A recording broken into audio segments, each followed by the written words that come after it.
নমস্কাৰ এই মুহূৰ্তে লৈ আহিছোঁ কেইটামান গুৰুত্বপূৰ্ণ বাতৰি এই ধৰণৰ বাতৰি নিউজ চাবলৈ আমাৰ চেনেলটো সাবস্ক্ৰাইব কৰি এটা লাইক দি শ্বেয়াৰ কৰিবলৈ নাপাহৰিব আজিৰ প্ৰথমটো খবৰ হৈছে অসম আৰক্ষীৰ CIDয়ে সমন জাৰি কৰিলে কংগ্ৰেছৰ নেতা ৰাহুল গান্ধীলৈ ৰাজহুৱা সম্পত্তি ক্ষতি সাধন কৰাৰ কাৰণে কংগ্ৰেছ নেতাগৰাকীলৈ অসম আৰক্ষীৰ CIDৰ পৰা সমন জাৰি কৰিছে অহা 23 ফেব্ৰুৱাৰী তাৰিখে উলুবাৰীত থকা CID কাৰ্যালয়ত হাজিৰ হ'ব লাগিব ৰাহুল গান্ধী CID কাৰ্যালয়ত পৰা সমন জাৰি কৰিছে ৰাহুল গান্ধীৰ লগতে ভূপেন বৰা দেৱব্ৰত শইকীয়া জাকিৰ হুছেইন সিকদাৰ লৈও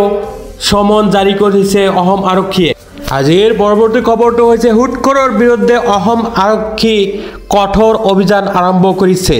হুটখৰৰ বিৰুদ্ধে জিলাই জিলাই চহৰে অভিযান আৰম্ভ কৰিছে অসম আৰক্ষীয়ে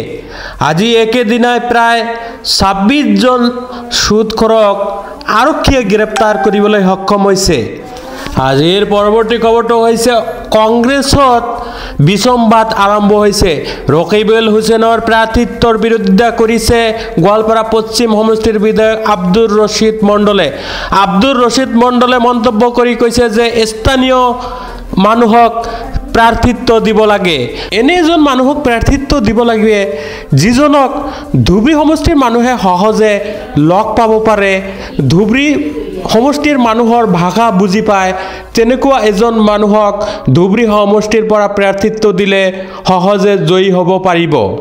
আজিৰ পৰৱৰ্তী খবৰটো হৈছে ফিলিস্তিনীসকলৰ কাৰণে আল আকসা মছজিদ প্ৰৱেশ নিষিদ্ধ কৰিছে আল আকসা মছজিদত প্ৰৱেশ নিষিদ্ধ কৰিছে ফিলিস্তিনীসকলৰ কাৰণে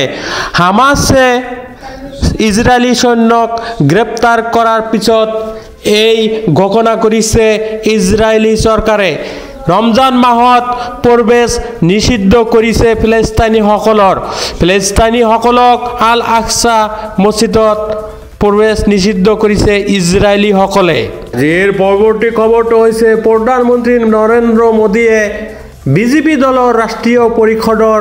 সভাত ভাষণ প্ৰদান কৰে ভাষণত তেওঁ কয় যে ৰাম মন্দিৰ নিৰ্বাচনৰ ইস্যু হ'ব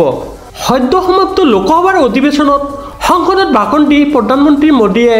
কয় যে 2024ৰ নিৰ্বাচনত বিজেপিয়ে 370খন আসন লাভ কৰিব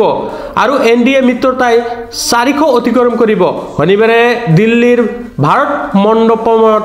বিজেপি ৰাষ্ট্ৰীয় পৰিষদৰ বৈঠকত প্ৰথম দিনাই দলীয় কৰ্তৃপক্ষই একেই কথা কয় লগতে তেওঁ 100 দিনৰ লক্ষ্য নিৰ্ধাৰণ কৰি দিয়ে প্ৰধানমন্ত্ৰী নৰেন্দ্ৰ মোদীয়ে 100 দিনৰ লক্ষ্য নিৰ্ধাৰণ কৰি দিয়ে প্ৰধানমন্ত্ৰী মোদীয়ে কয় যে দলৰ প্ৰতিজন কৰ্মীয়ে আগন্তুক 100 দিন নিজৰ ভোট গ্ৰহণ কেন্দ্ৰত কটাব লাগিব প্ৰতিজন ভোটাৰৰ ওচৰলৈ গৈ বিজেপিয়ে যোৱা 10 বছৰত কি কৰিছে সেই কথা ক'ব লাগিব